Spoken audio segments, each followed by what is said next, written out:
That's your world.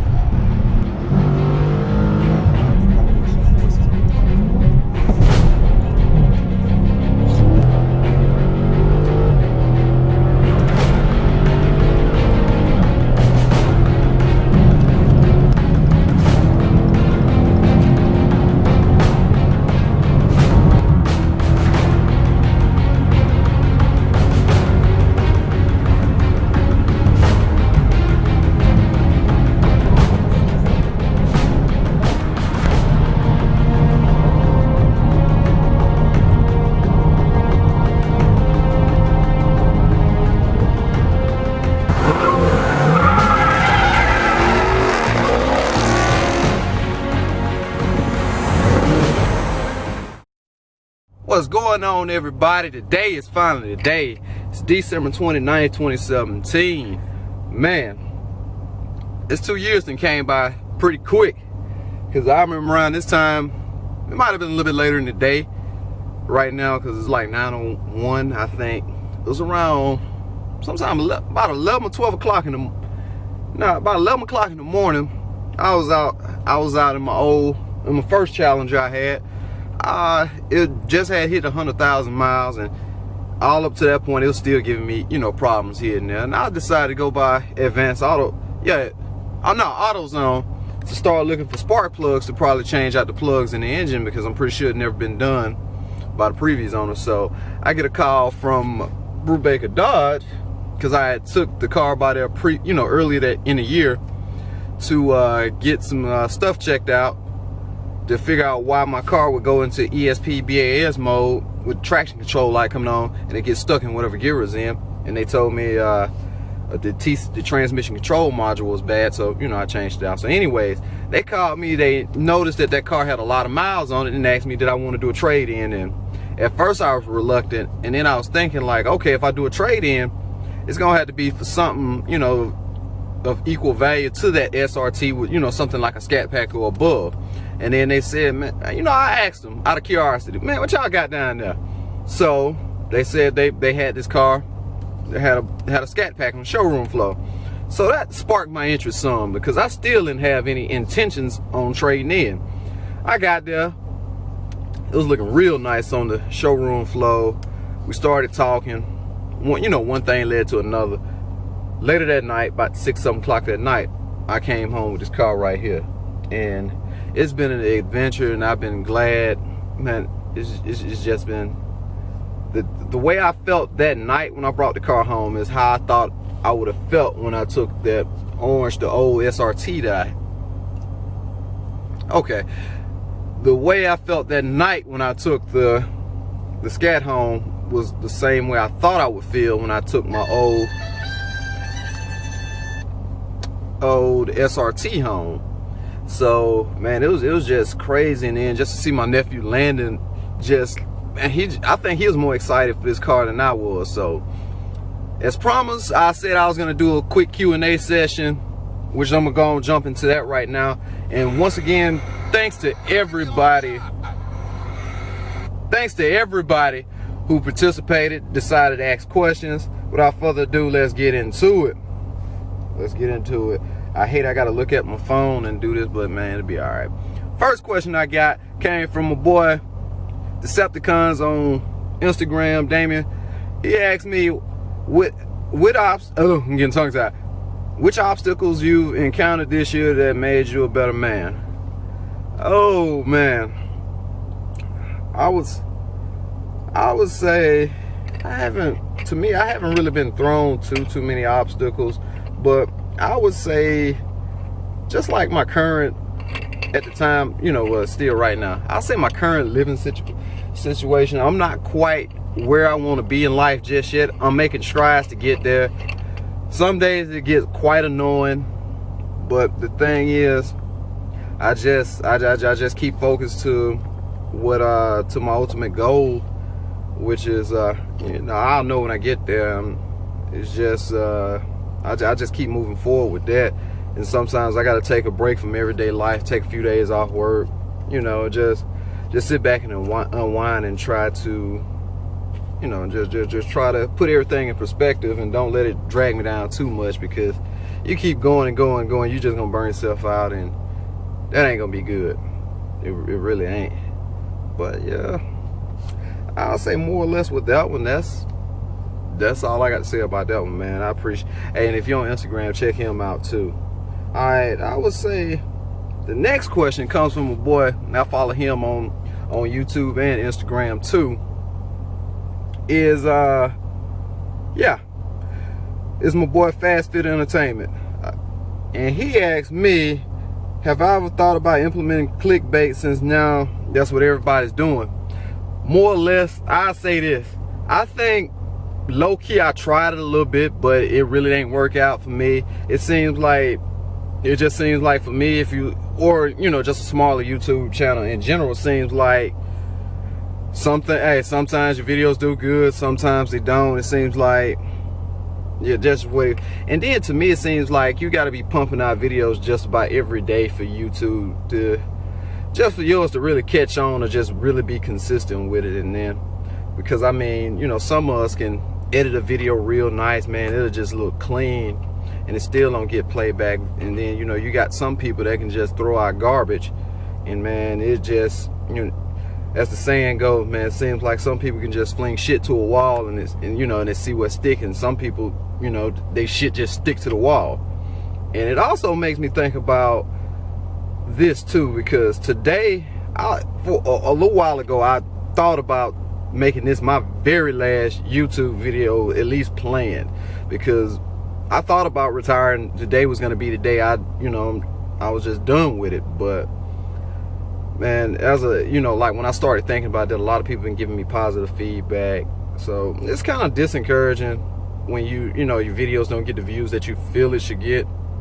I'll be the first to admit that, but man, I think it's something out there for everybody. So I I'm definitely gonna try to stray away from like clickbait, but that's just me. And also, you know, with me, same thing. I'm not doing this for the money. I'm not trying to get out here, you know, do like most people probably, or a lot of people just in general. I ain't gonna say most.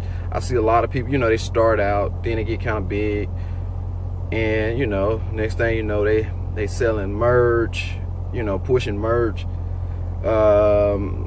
It just ain't my thing. I always felt like, for me, this was gonna be for fun, just show you my experience with the car. And then I did try to, you know, put some ads in my videos at, you know, one point or another. But, you know, I sat back and thought about it like, man, this ain't me. And if I were to, you know, one day probably bring them back, I think all the money that I would make out those videos, I'll just put it back into the channel. So, you know, as in giveaways, probably build, you know, doing stuff to the car, you know, just to, you know, upgrading the equipment, you know, to make better content. But as of now, I'm gonna try to stay away from clickbait. I'm not really in it to try to make money off of people, man. I'm just here to have fun. And yeah, I think that kind of segued into something else I want to talk about, but yeah, we'll move on. I hope that answered your question, man. And check out that dude's Daytona, man. That white Daytona 392 he got is pretty nice.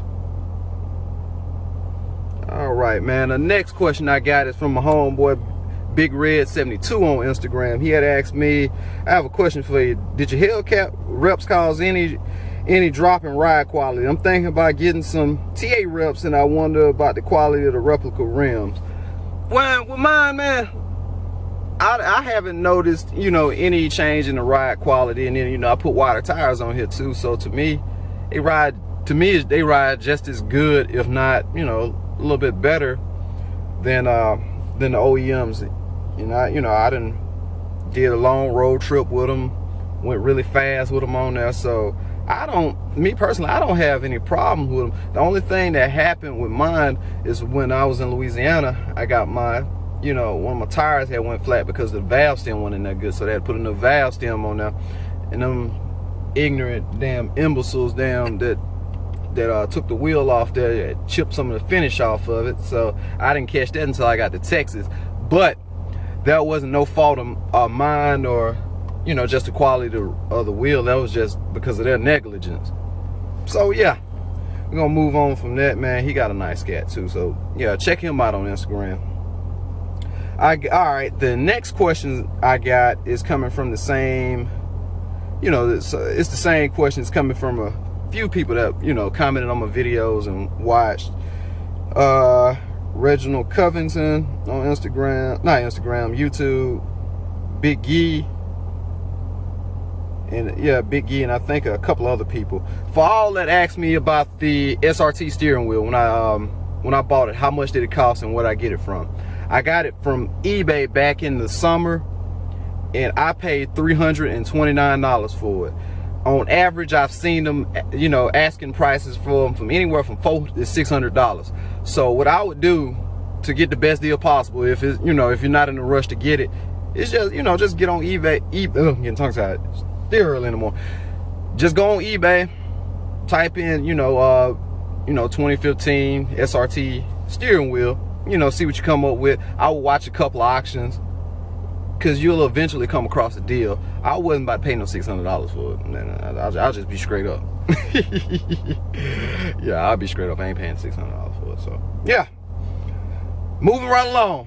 All right, I'm at my boy Say You Hear Me, man. He got quite a few questions for me.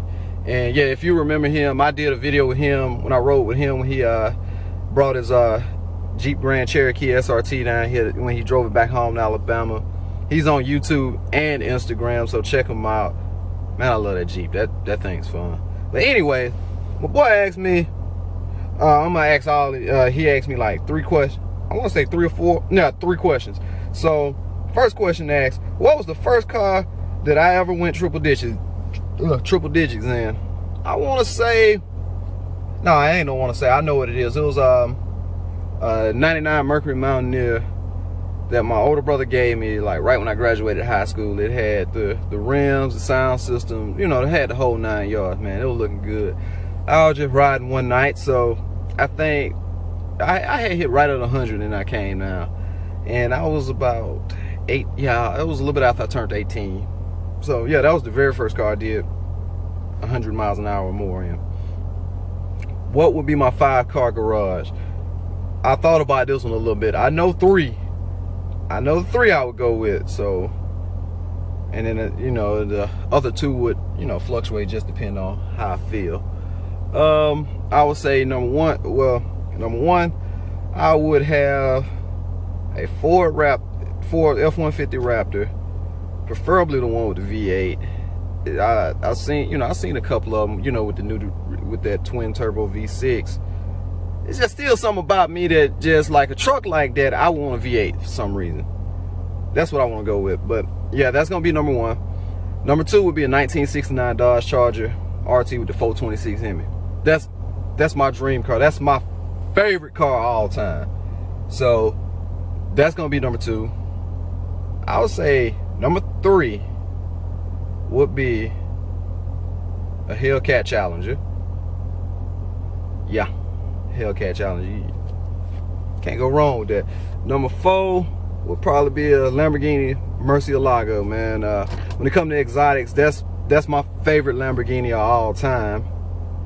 And I would say number 5 would be my daily car that I got now, my 2000. Hey, my Hyundai Sonata, man. I'd have been across the country and everything and back in that car. That's the first car I bought with my own money. I bought it when I was stationed at the Air Force Academy in Colorado, and I've had that car ever since 2010. And only thing that happened to it, I had to put 2 starters over it over a period of 7 years, and got a little over 176,000 miles on it. So I gotta go with my old reliable, man, because hey, if you got all them cars, man, there ain't nothing wrong with having a, you know, something that can serve gas and something you can keep a low profile in. Alright. Oh yeah, one question I did skip out on from Say You Hear Me, I'm inserting it right now. He asked me what was the first pair of Jordans I had bought with my own money. And that was a pair of Jordan 19 SEs that I bought a little bit after I started working at McDonald's. Yeah, that was the first pair I bought with my own money. I went on eBay and bought them for like $100 and some. I still got them shoes to this day. So yeah. Next question I got is from a homeboy, man, D. Ford, man. He asked me if I had $20,000 to spend on my car, how would I spend it? well, in this day and time, right now, if I had $20,000 spent on my car, that whole thing, damn near that whole thing will go into paying my car off. Shoot, I ain't like some of these people on here that either, you know, that's rich or just got it like that to where they can just buy it like outright like that, or pretending they can, at least some of them. But yeah, man, that ain't my, yeah, I'm going the smart route, man. I pay most of the car. I pay most of the car if I had $20,000 spent on my car right now. But if I had to do mods or something like that, I think I would, only thing I really want to do, and mod wise, I'll get to that one soon. And that leads to my next question that my homeboy on Instagram, ZScatty down in Houston, man. Shout out to you and all the guys I kicked it with down there. He asked me what mods would I'm gonna quote him verbatim. I don't want to just sit here and paraphrase it. My boy asked me, I got a question for you. Do you have any horsepower build plans for the Scat, like cams, header boost, or am I gonna keep a stock? Man, as of right now, how it sits, I want to ride my warranty out till it's almost gone. So, and the car is almost paid off. So I'm still enjoying her for what she is right now. And I do plan on adding some stuff to it way down the line. And on the terms of probably a custom tune, a different set of headers, exhaust, and a cam. I think that's all I feel I really want, man. I think everything else is overkill, but that's just me sitting here thinking right now it could change. And I have one last set of questions from my home what I met down in Texas, the new TD. Yeah, he jumped in my video when I did the We Are Mopar video, and he has a few questions for me. What would you consider better mod? A tuner or a mechanical mod like a supercharger? I say it just depends on what you're in the market for. Me personally, right now, in this day and time, I would just get an unlocked PCM for my car and run a custom tune, because at least that way I can just put my old PCM back up here and call it a day. And since my car is pretty much still on the warranty, at least I can swap that out, and you know, something would happen, I can act like it, you know, try to pass it off as, you know, I have a better chance of getting it fixed versus, man, just gutting everything out and putting a supercharge on, and you know, something happened, I'd be SOL. Number two, what cars beside that ScatPack would I like to own and why? Like I just mentioned in that video, earlier question, I wouldn't mind owning you know, if it wasn't one of this 69 Charger RT is my dream car. You know, Lamborghini, I know that one's out, you know, for right now it's all the way out the way right at this present time, but that's my favorite Lamborghini of all time. And pickup truck wise, I mean, I like Ford trucks. I'm not a brand fanboy, like, but when it comes to trucks, man, I love to have a F-150 Raptor. So that kind of ties back into the question I was asked earlier. And what do I think of the future of the SRT brand going towards turbos? I mean, me personally, I stay in my own little world, so I haven't really been looking at everything, finding out about the rumors of, are they going to go into like twin turbos? Are they dropping the V8? This, that, and the third. More personally, some things I would just have to see to believe, and then I'll just form my opinion once I get closer towards it. But right now, since I haven't researched it really, or cared to really research it, because I got a whole bunch of other things going on, I really don't have much of an opinion. I would have to see what they gotta. I would want to see what, if they do go that way, I want to see what they would do with it before I give a opinion. So yeah, I think that's about all the questions, man. Thanks to everybody who asked me questions, and we're gonna take a quick little ride. Okay, everybody, let me go and buckle up and take a ride. We about to hit these streets. I'm gonna take you somewhere real quick. Oh boy, let's ride.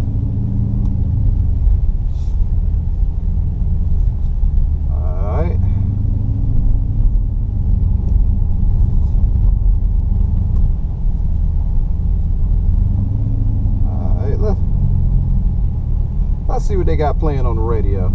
Like a commercial. Buddy's Trucking. We're a family-owned and operated truck driving outfit. Looking for a new job. To see the beauty of real America while popping benzodrine and having sex with scary women in towns nobody's ever heard of? Okay, man. The trucking industry just might be for you. Finally, a job where you can smoke at work, open a coffee can and fling it out the window, and sleep at a rest stop surrounded by serial killers. Really? Okay, okay. The excitement of the open road, the joyful pleasures of the man alone in the middle of nowhere, slowly going mad at his own thoughts, surrounded by society's flotsam and jetsam. Contact Buddy's Trucking and live the rest of your life out on the road. 10-4, good buddy. Let me call, but hello? Is this Buddy Delmont from Buddy's Trucking? Hey man, I heard your old radio ad, man, and I wondered if you're still hiring. I'm calling for. Yeah, I'm hired. Sweet. I'll see you soon there, buddy.